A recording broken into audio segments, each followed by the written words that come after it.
All rise. The Honorable Chief Justice and Justices of the Supreme Court of Ohio.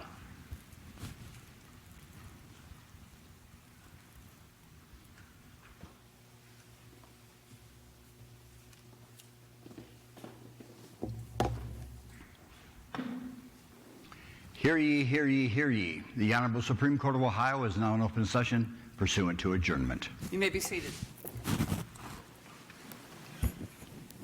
Good morning, ladies and gentlemen. Our first case is 2021-719 Navistar Incorporated versus Dutch Made Logistics Incorporated for the appellant, Mr. Jakopczyk, Your Honor. How's that? Okay. Welcome. Chief Justice O'Connor, and may it please the Court. Kevin Jakopczyk on behalf of Navistar. I'd like to reserve 3 minutes of time for rebuttal. The decision below would radically alter Ohio law and undermine decades of precedent that have provided Ohio businesses with the stability and predictability that comes with their fundamental right to have the terms of their written bargains enforced. As part of its purchase of the Navistar trucks at issue in this litigation, Dutch Made entered into written warranty agreements that outlined the obligations Navistar made and didn't make regarding those trucks. Those agreements are exceptionally clear that Navistar made no representations or warranties, express or implied, except those in writing in the parties' agreement. Dutch Made read the warranty, understood the warranty, accepted the warranty, and for years sought and received the full benefit of the warranty. And Dutch Made's representative admitted that its fraud claim is inconsistent with the warranty terms.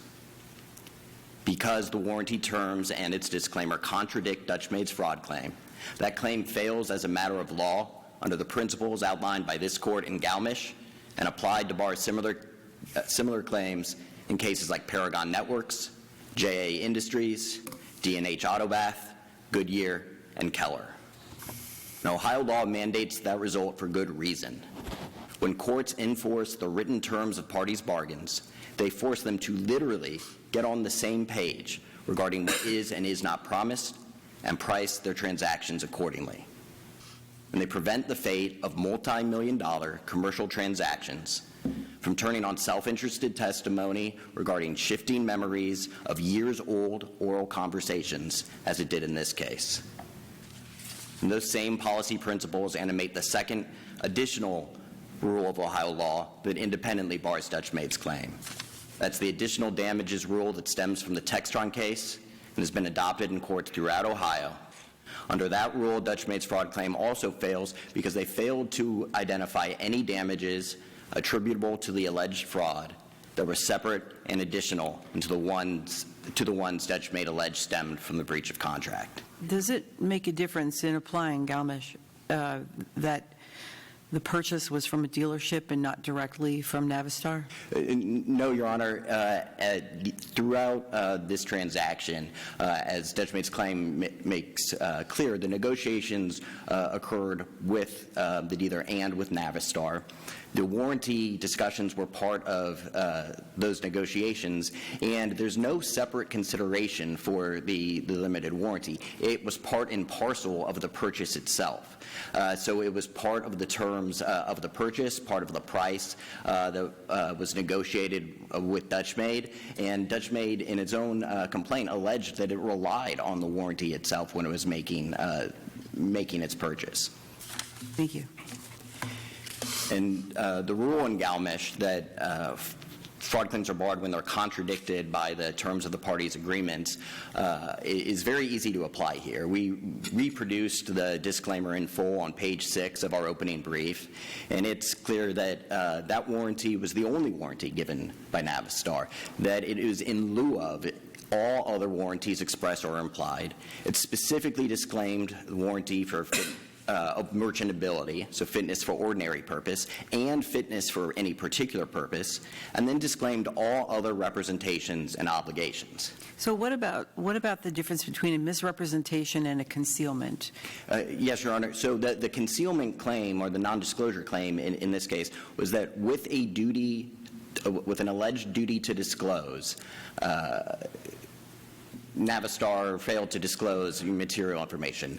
The only basis to impose a duty to disclose, and the only basis that was alleged and the basis that Dutch Maid proceeded to trial on was that there were representations that were made that were not literally false, but that created a false impression that Navistar had a duty to correct. And so it is still, the claim, even though it's styled as non-disclosure, is still premised and depends upon allegations of affirmative representations. And the JA Industry case deals with a very similar situation in which there was allegations that a salesperson had made statements that created a duty to inform that the machine in that case would produce plastic of a certain quality.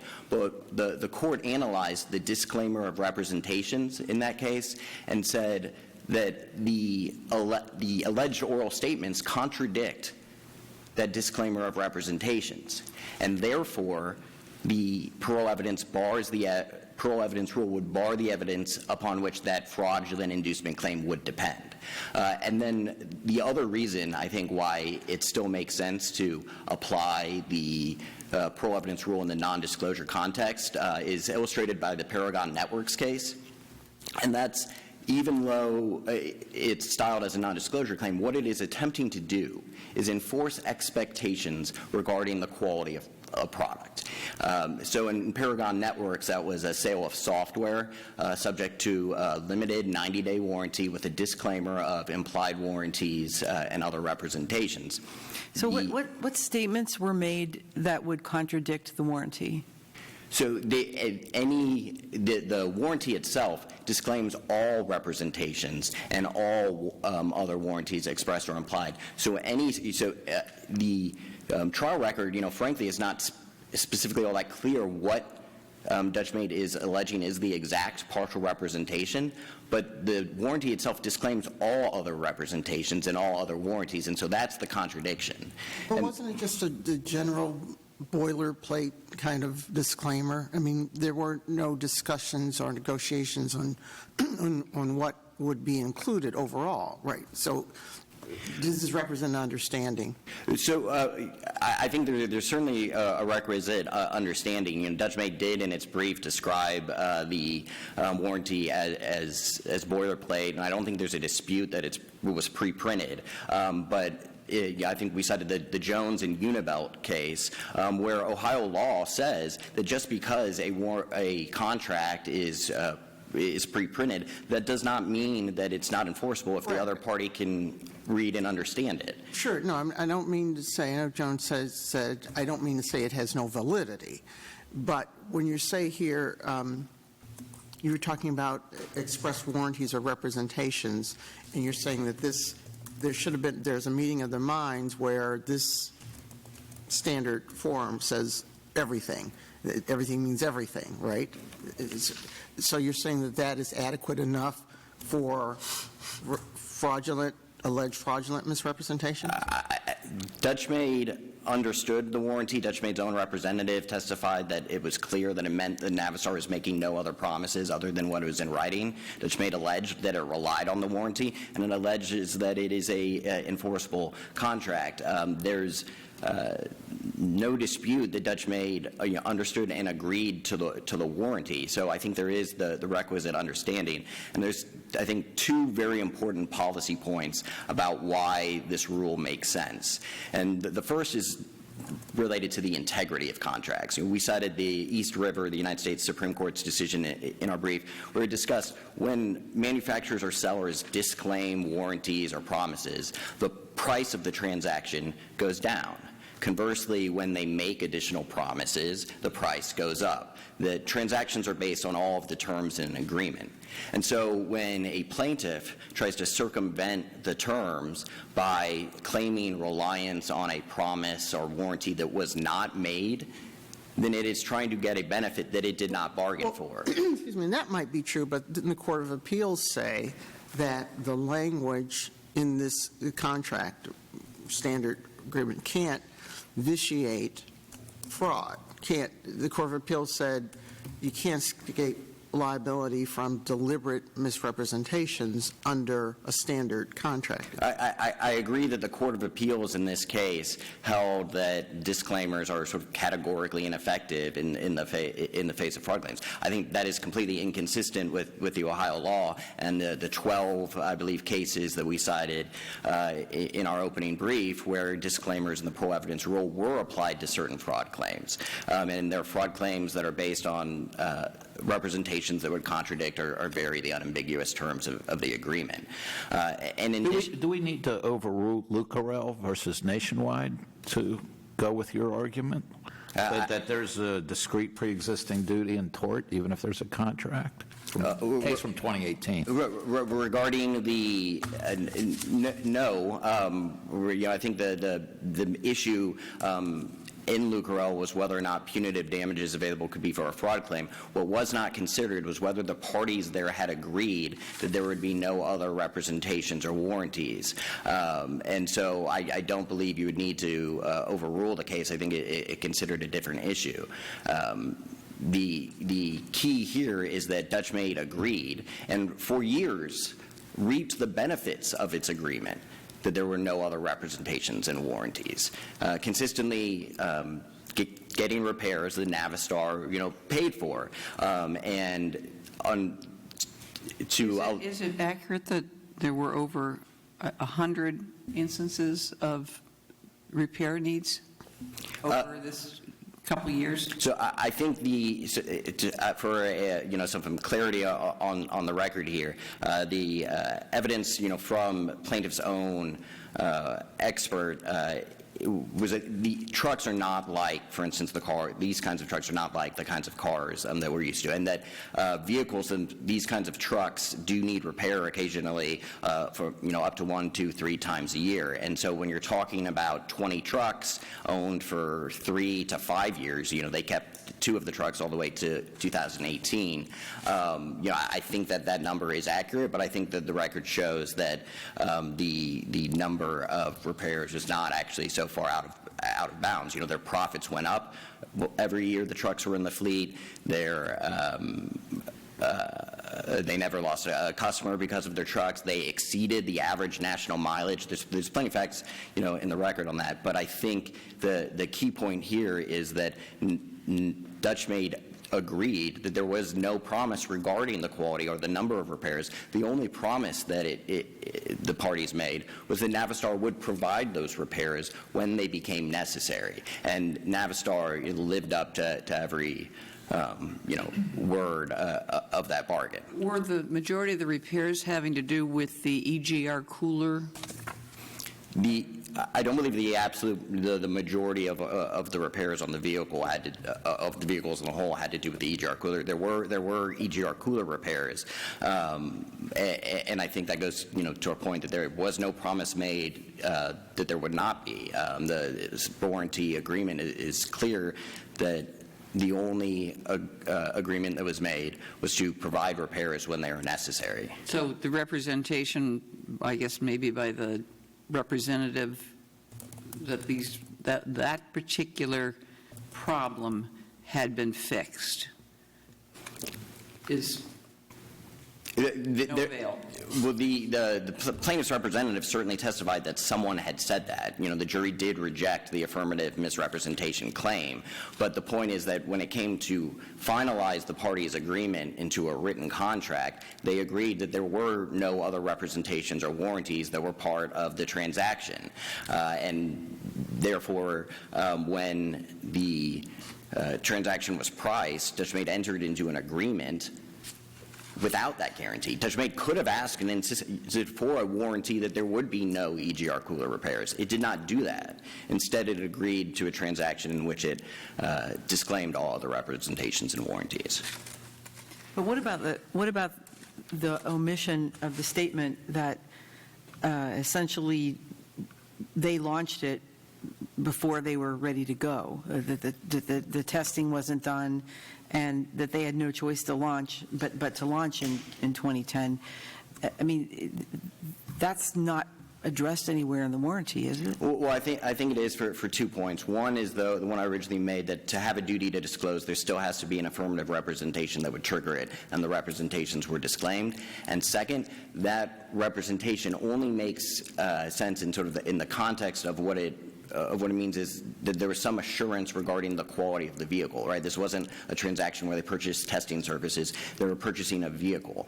So any representation, or issue related to the testing is still attempting to enforce these expectations regarding quality, which were specifically disclaimed in the agreement. And the Paragon Networks case is directly on point there in the allegedly non-disclosed Y2K defect in the software, where the court held that allowing an omission claim based on that would essentially imply a warranty that defect didn't exist, and that would contradict the terms of the parties' written agreement. And these were new trucks, not used, right? That is correct. If there are no further questions, I'll reserve the remainder of my time for rebuttal. Okay, you have 15 seconds, just so you know. Thank you, Your Honor. Counsel.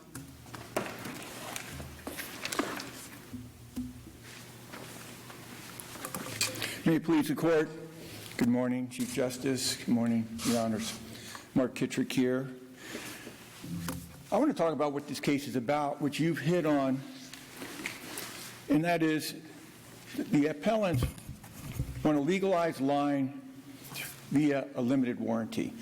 We didn't hear one time in the last 20 minutes this whole case stems on fraud by non-disclosure, purposeful concealment that a non-runaway jury in Newark, Ohio found. They had 3 claims to judge. This was not a runaway jury that we sometimes see or hear about. They rejected misrepresentation. They rejected a breach of contract. They found there was fraud by non-concealment. And that is critical because that is a discerning and different tort that bore literally this limited warranty. Navistar never would have bought these trucks if they had been told the truth. They concealed it any way they could. Specifically, this was a Max 1, Max 2 situation. They had Max 1s, they knew there was a problem. To answer your question, Chief Justice, yes, of over 100 repairs, the vast majority of them were EGR valve problems that was purposely withheld by the appellants throughout numerous conversations that our clients had, coming back to them and saying, what's going on here? And it wasn't misrepresentations. We know that we try to keep misrepresentations, allow it to be disclaimed by warranties so we can have an integrated contract.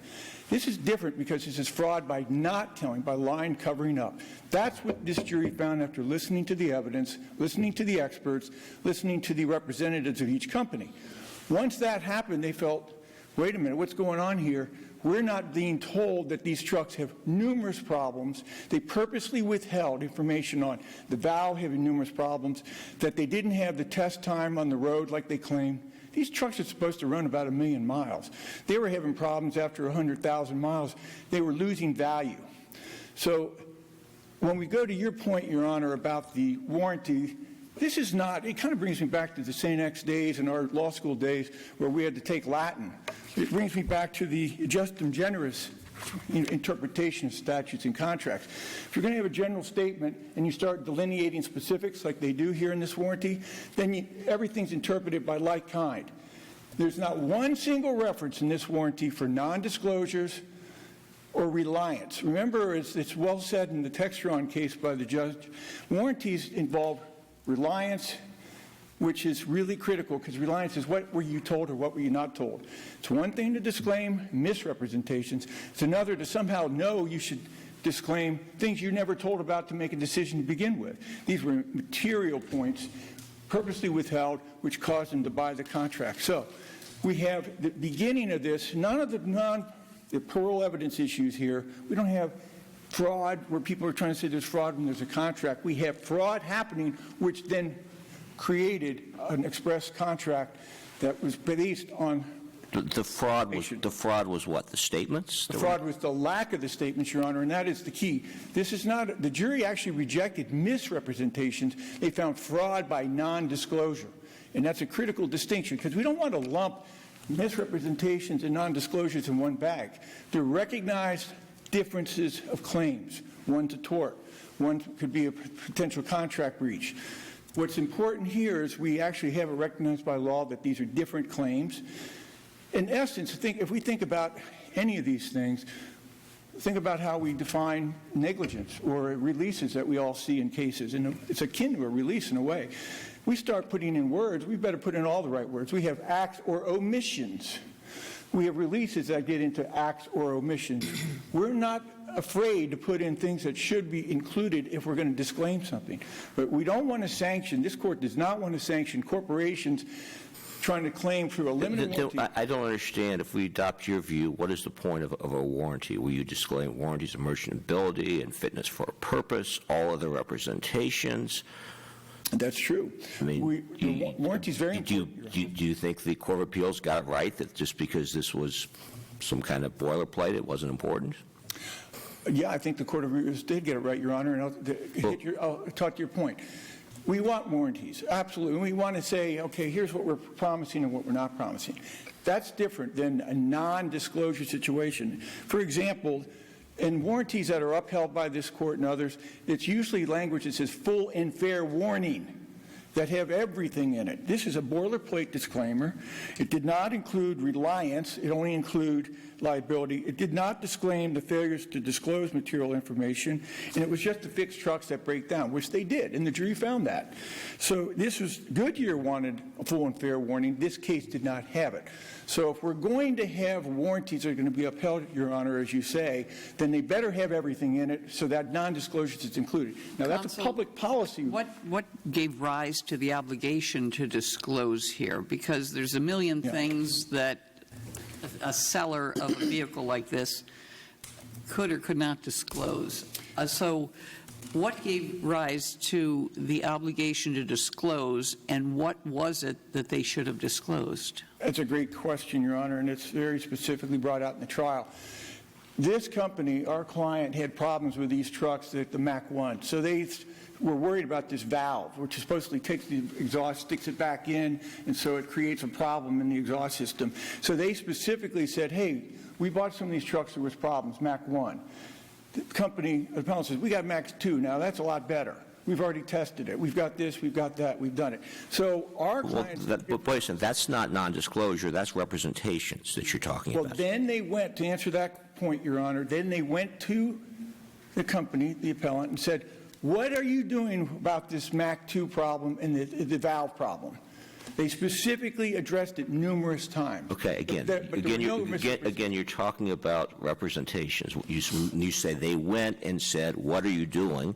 The response is a representation, which the warranty clearly disclaims any representations. That's, when they went and asked the questions, I'm not talking about misrepresentations. The appellant here specifically did not disclose the problems they were having. It wasn't a question of what they said or lied or exaggerated. It seems like you're kind of trying to slice a very thin apple there. I mean, when you say they went to them and they asked and they didn't tell them something, but that to me is a representation. I mean... Well, I disagree, Your Honor. I think if we've got, the law supports non-disclosures or representation for misrepresentation. So if someone says to you, are there any problems, and you say, no, there's no problems, that's a representation. No, they didn't just say there's no problems. They didn't tell them about any of the facts that they were having problems with this valve or all the facts. They literally didn't tell them anything. They concealed it. And that's where the jury found there wasn't misrepresentations, but there was non-disclosures. How many times in real life have we told people after we hear a story, said, you know, I really wish you would have told me that. That was important for me to know. And when I made a decision or making a judgment call on what happened here. So you're right, it's a fine slice, but it's definitely delineated in the law because we have separate claims that the jury looked at here. We have separate laws for non-disclosure and fraud. This is fraud by the inducement. That's separate from misrepresentations. Why isn't this just a contract claim? You know, someone buys a truck, the truck didn't perform the way it was supposed to. That sounds to me like a contract. Because this contract was born out of the fraud and the inducement to begin with. So we don't want to merge the contract in the fraud. But we have the rule about fraud in the inducement when it's within the scope of the written contract. Listen, you can't have a claim. That's Textron, right? Yeah, but this is not Textron. Textron was a plenary discussion. They were negotiated. It wasn't boilerplate as it was here. Well, wait a second. Wasn't boilerplate. Where has that ever been a factor between two commercial parties? Many times. I mean, here's where? The maker in Many this times case. when? Between when you have two sophisticated commercial parties, when has one ever been able to say, well, this is boilerplate. We didn't actually read it. Our attorneys didn't matter. Well, I didn't say they didn't read it. This was made by the appellant. This was their warranty they disclosed. Right, and they signed it. So, but it didn't include. If they're going to make it, then they better make it good. And they didn't. They didn't say all reliances. For example, let's not forget the distinction between reliances. There's no discussion in that warranty saying any and all reliances we disclaim. There's not one word of reliance in that express warranty. 4 times on damages, but not once on reliance. And that's important. Now, if they had said any reliances are disclaimed, ever made, that's a different story. We wouldn't be here potentially. So, Mr. Kitrick, so Yes. the first purchase of the Max Force 1 trucks were in 2008 and 2009, correct? Correct. And then after 100,000 miles, the trucks began to have problems? Correct. So then the Max 2 trucks were released onto the market, or at least for sale in 2010. Correct. And 2010 and 2011 was the purchase of the Max 2 trucks. So the question of the testing and whether the Max 2 had been adequately tested, like basically stress tested,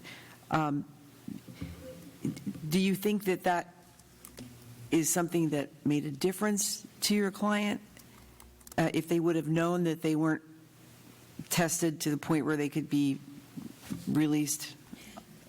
The answer is yes. In the court case, the trial jury heard, Your Honor, everybody heard that had they known this, had this been disclosed and not held back or concealed, they would not have bought these trucks. Done.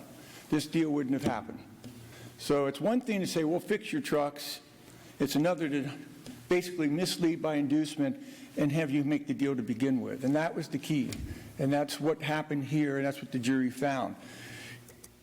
We can't let corporations reap the benefits of deception that lead to purchases and paying nothing, which is what they want to do when this kind of fraudulent conduct, which is found by a jury, occurs. That is the worst public policy that this state of Ohio would want. We want to have good contracts. We want to have businesses do business here and spend money. But we sure as heck don't want to sanction conduct that say, okay, if you write it, we're just going to let a limited warranty boilerplate that's not fully negotiated. But your client could have negotiated for whatever kind of warranty they wanted, right? They'd have to buy trucks from them. They could have negotiated the warranty. They could have said, if this is the warranty, we're not buying it.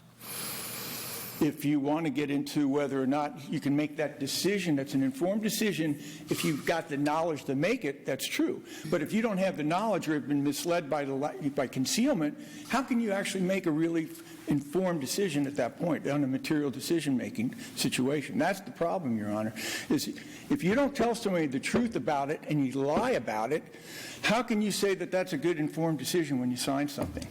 That's the problem we have here, and the jury found that to be the case.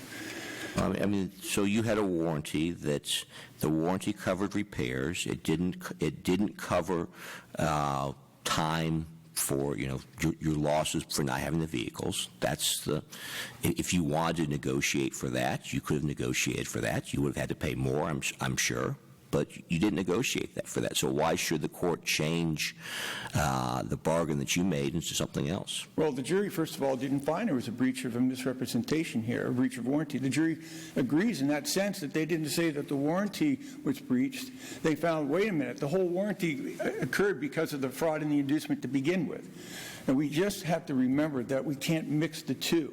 This court has continuously upheld special tort, separate actions compared to contract actions. The jury didn't find there was a breach of contract here. They did try to fix these trucks numerous times that were back more than they should have been, but they found, wait a minute, they were lied to not by misrepresentations, Your Honor, but by omissions, fraud by nondisclosure, which was enough to cause our client to buy these trucks when they wouldn't have bought it. To answer your question, Your Honor, they wouldn't have bought these trucks and wouldn't have made this deal to begin with. So, counsel, what you're saying, the warranty is irrelevant at this point. It doesn't matter. The way this warranty is written, it's irrelevant to the fraud that preceded the execution of the contract with this warranty in it. So focusing on the warranty is really misfocusing. Actually, that's what I thought of when I was coming over here this morning, Your Honor, that we keep talking about warranties, but really we can't forget this all started with the fraud, and that's where this is. I'm certainly open to any other questions the court has. In conclusion, I would say the appellants want to reap the benefits of deception here that led to the purchase of these trucks and paying nothing when there's just a solo damage award, which was lost profits and diminution of value from our jury. It's an unreasonable, unfair, frankly unconscionable result. We want to deter fraud. We want to discourage it. We want to uphold proper contracts that have been engaged in. This court has the power to stop such conduct, and we ask that you enforce the lower court's ruling and uphold the jury's finding from 3 years ago. Thank you very much, Your Honors. Thank you. Counsel, you've used your time. I'll give you a minute. Thank you, Your Honor. I think counsel made an important concession that a representation claim would be barred by the language of the warranty. And if you look at our Supplement 84, paragraph 103 of their complaint, in their allegations about fraud by nondisclosure, it says, having made representations that created misleading impressions about the trucks, Navistar had a duty to disclose material information about the trucks that would dispel those impressions. So by their own allegations, by the jury instructions, the instruction on duty to disclose on page 107 of our supplement, their fraudulent nondisclosure claim depends upon representations, and counsel conceded that those representations had been disclaimed. To your question, Chief Justice, about the timing of the negotiations and warranties, in Galmish, if you look, the entire point of the parole evidence rule is to exclude evidence of prior statements and prior negotiations, and that makes sense because fraud occurs, as counsel said, at the moment of reliance. And the moment of reliance is the moment of purchase, and at that moment they alleged and did, in fact, agree to the warranty terms. So the alleged reliance occurred at the exact same moment as they agreed to the warranty. To the questions regarding a boilerplate contract, on Supplement 166, their representative admitted when you buy a truck, you know that this, the warranty agreement, is the deal. This is the agreement. There's no question in the case there was an agreement between the parties. There's no question in the case about what the terms were. There's no question that, as they said, Navistar honored every word that was written down in the agreement. The question for you is whether Dutch-Made has to do the same and honor their commitment that there was no other representations or warranties. Ohio law says that they do. We ask you to reaffirm those principles and reverse the judgment below. Thank you. Thank you, gentlemen. We'll take the matter under advisement. You'll be notified of our decision.